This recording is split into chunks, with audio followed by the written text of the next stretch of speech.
तो कैसे हैं आप लोग? हमें विश्वास है कि आप सभी स्वस्थ होंगे।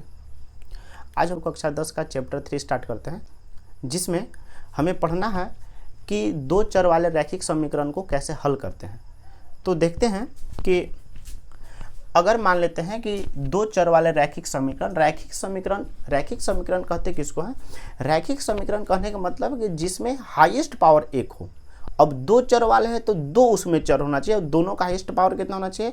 एक होना चाहिए। ये हम लोग उसे क्या कहेंगे? दो चर वाले रैखिक समीकरण। इसका हम लोग एग्जाम्पल देखते हैं। हम लोग देखिए, दो चर वाले रैखिक समीकरण। देखिए, रैखिक समीकरण का स्टैंडर्ड फॉर्म दो चर वाले में क्या होता है? a1x plus b1y plus c1। हम लोग दो लेते हैं क्योंकि अगर कोई भी इक्वेशन हो उसमें दो वेरिएबल हो तो कम से कम हमें दो इक्वेशन की आवश्यकता होता है। ठीक है, तो इसमें देखिए दो वेरिएबल कौन है? एक x और कितना y। अगर दो वेरिएबल है तो हमें दो इक्वेशन चाहिए इसे सॉल्व करने के लिए। इसलिए हम लोग दूसरा इक्वेशन ले लिए हैं a2x plus b2y plus c2 equal to कितना? 0। इसमें x और y का हमें वैल्यू फाइंड करना है। तो इसको फाइंड करने के लिए हमारे पास बहुत सारा तरीका होता है, विधि होता है। उसमें से पहला विधि हम लोग को पढ़ना है 3.1 3.2 में, क्या? ग्राफीय विधि। दूसरा पढ़ना है प्रतिस्थापन विधि। तीसरा पढ़ना है विलोपन विधि और चौथा पढ़ना है वज्र गुणन विधि। और फिलहाल आज हम लोग अभी स्टार्ट करते हैं प्रश्नावली 3.3, जिसमें क्वेश्चन है कि निम्न रैखिक समीकरण युग्म को प्रतिस्थापन विधि से हल करना है। ठीक है, इसमें आज हम लोग दूसरा विधि पढ़ते हैं, प्रतिस्थापन विधि। ठीक है, तो प्रतिस्थापन विधि हल करने के लिए क्या है देखेंगे। प्रतिस्थापन का मतलब प्रति प्लस स्थापन, मतलब कि जो प्रत्येक है एक दूसरे को, एक को उठाकर दूसरे में रखिए, दूसरे से उठाकर पहले में रख दीजिए। ठीक है, मतलब डिस्प्लेसमेंट कर दीजिए एक दूसरे को। एग्जाम्पल देखिए, क्वेश्चन है कि इसको कैसे सॉल्व करना है? प्रतिस्थापन विधि से। तो कभी भी सॉल्व करने के लिए हमारे पास दो इक्वेशन हमेशा दिए होते हैं। दो इक्वेशन का मतलब दो समीकरण दिए हुए होते हैं।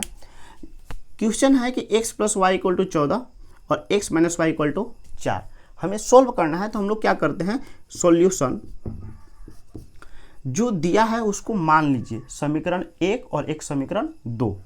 तो हम लोग क्या करते हैं, लिख देते हैं माना x plus y equal to 14, इसको समीकरण 1, और x minus y equal to 4 समीकरण 2।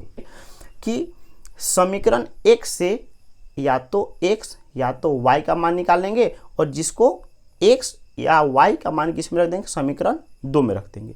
या हम लोग समीकरण 2 से x का मान निकालिए चाहे y का मान निकाले, इसको किस में रख दीजिए? 1 में।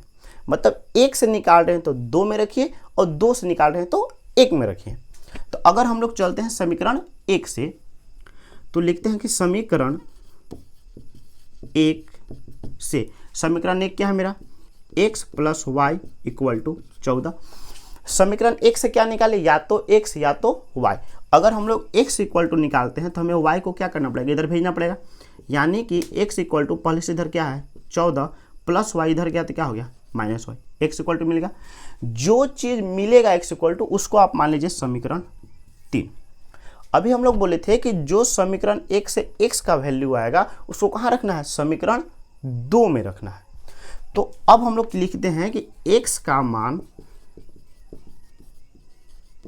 समीकरण 2 में रखने पर, समीकरण 2 क्या है मेरा? तो x minus y equal to 4। x का वैल्यू है क्या हमारे पास? x का वैल्यू है 14 माइनस 1। यहाँ पे देखिए x है तो ये x की जगह लिखिए कितना? 14 माइनस 1। x इक्वल टू लिखे हम लोग। अब x के आगे देखिए क्या है? Minus y. तो फिर से लिखना पड़ेगा माइनस वाई इक्वल टू कितना? 4। देखिए 14 के आगे क्या है? प्लस, ई गया इधर, क्या हो गया? माइनस। यहाँ पर बचा क्या? माइनस वाई करेंगे तो क्या मिलेगा? Minus 2y। इधर क्या है मेरे पास? 4 प्लस 14 को उधर भेजे हैं तो क्या मिला है? Minus 14। Minus 2y equal to 4 में से 14 घटाएंगे तो बचेगा माइनस 10। यानी कि y इक्वल टू माइनस 10 बटा में क्या होगा? माइनस 2। काटेंगे कितना? 5। मतलब कि y इक्वल टू 5। ठीक है, अब y इक्वल टू 5 है, हमको क्या निकालेंगे x, तो इसको निकालने के लिए आप y का मान या तो समीकरण 1 में रखिए, या तो समीकरण 2 में रखिए, या तो समीकरण 3 में रखिए। हमें आसान है समीकरण 3 में रखना, इसलिए फिर से लिखेंगे हम लोग y का मान समीकरण 3 में रखने पर, समीकरण 3 क्या है मेरे पास, x equal to 14 minus y, x का x 14 का 14 माइनस y का मान कितना ला है 5, यानी x इक्वल टू क्या मिल गया 9। अतः x इक्वल टू 9 तथा y इक्वल टू 5 आंसर। अच्छा, ये मेरा x equal to 9 y equal to 5 answer सही आया या गलत, इसकी जांच कैसे करेंगे। तो देखिए, जांच करने के लिए हम लोग क्या करते हैं कि जो वैल्यू आता है x इक्वल टू 9 और y इक्वल टू 5, इसको आप किसी भी समीकरण में रख के पुट कर दीजिए। चेक कैसे करते हैं हम लोग, तो देखिए जैसे चेक करना है तो कोई भी समीकरण उठाइए पुट कर दीजिए। जैसे मान लीजिए x प्लस वाई है, x plus y equal to कितना है 14, हमारा वैल्यू क्या है x इक्वल टू 9, x जगह कितना रख दीजिए 9, y का वैल्यू कितना है 5 इक्वल टू कितना लिखा है 14, 9 प्लस 5 कितना 14 बराबर 14। देखिए दोनों क्या आ गया इक्वल आ गया, मतलब हम जो इसका सॉल्यूशन किए वो हमारा क्या है सही है। दूसरा को भी जांच लेते हैं, दूसरा क्या x minus y equal to 4। देखिए x का वैल्यू क्या ला है 9 माइनस y का वैल्यू क्या ला है 5 इक्वल टू 4, 9 में से 5 का कितना बचा 4 इक्वल टू 4। देखिए दोनों सिचुएशन में हमारा क्या रहा है 4 इक्वल टू 4 और 14 इक्वल टू 14। इसका मतलब कि हम लोग जो आंसर लाए हो क्या है सही है। आप एग्जाम में कभी भी ऐसे सिचुएशन में पड़ गए कि मान लीजिए हम बना है जो सही है या गलत, तो उसको हम लोग ऐसे जा सकते हैं। ठीक है, हम लोग प्रश्न 2 देखते हैं। क्वेश्चन है कि s minus t equal to 3 और s बटा 3 प्लस टी बटा 2 इक्वल टू 6। सोल्यूशन करने के लिए क्या करते हैं हम लोग, इसको समीकरण 1 और इसको क्या मान लेते हैं समीकरण 2। प्रतिस्थापन विधि में क्या करते हैं कि समीकरण 1 से किसी एक का वैल्यू निकालिए। तो उसमें पीछे सवाल में देखे थे x और y में था, इसमें क्या है s और t में है। तो हम लोग या तो s का मान निकालते हैं या तो t का मान निकालते हैं। यदि समीकरण 1 से s का मान निकालेंगे तो किस में रखेंगे 2 में, अगर 2 से मान निकाल रहे हैं तो किस में रखिए 1 में। तो हम लोग 1 से निकाल कर किस में रख रहे हैं 2 में। तो हम लोग लिखेंगे क्या, समीकरण 1 से 1 क्या है s minus t equal to 3। अब देखिए हम लोग अगर s इक्वल टू लिखे तो माइनस टी इधर चला जाएगा तो क्या हो जाएगा प्लस, यानी 3 plus t. s equal to निकल के इसको कितना मान देते हैं समीकरण 3। अब यही s का मान किस में रखना है समीकरण 2 में। s का मान समीकरण 2 में रखने पर 2 क्या है, तो s बटा में 3 प्लस t बटा में 2 इक्वल टू 6। देखेंगे s का मान कितना है 3 प्लस t। s देखिए यहाँ पर है, s का जगह रखिए कितना 3 प्लस t। देखिए बटा में कितना लिखा हुआ है 3 प्लस का प्लस t बटा में 2 इक्वल टू कितना 6। अब देखिए 3 और 2 का क्या लेते हैं एलसीएम, 3 और 2 का एलसीएम लेंगे क्या मिलेगा 6। 3 से 6 कितने बार में 2 बार में। और देखिए 3 से 6 2 बार में, तो 2 किस में करेंगे, इसका जो ऊपर होगा सभी में 2 से गुना करेंगे। 3 से 6 2 बार में, तो 2 से करिए 3 में 2 तिहाई 6 और 2 से टी में करेंगे क्या मिलेगा 2t प्लस का प्लस। अब 2 से 6 कितने बार में 3 बार में, तो 3 से करेंगे टी में तो क्या मिलेगा 3t बराबर 6 बटा में कितना 1।